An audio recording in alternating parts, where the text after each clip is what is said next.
सोलापूर शहरालगत असलेल्या पुणे-सोलापूर हायवेवरील बाळे येथे फौजा चावडी पोलीस ठाणे हद्दीत अवैधरित्या ऑर्केस्ट्रा बारच्या नावाखाली डान्स बार राजरोसपणे सुरू आहे।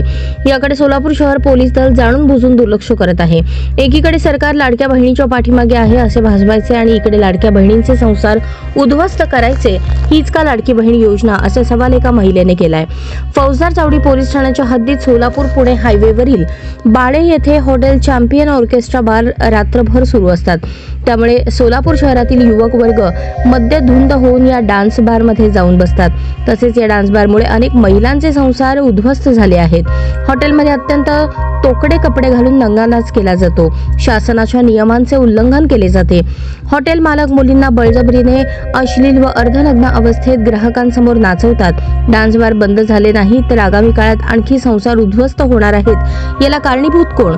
सर्व नियम धाब्यावर बसवून डान्स बार सुरू आहेत। लेखी तक्रार देऊन सुद्धा पोलीस प्रशासन काहीच कारवाई करत नाही, मग न्याय मागायचा कुणाकडे, असा सवाल सोलापुरातील सोनाली सुपेकर या लाडक्या बहिणीकडून मुख्यमंत्र्यांना केला आहे।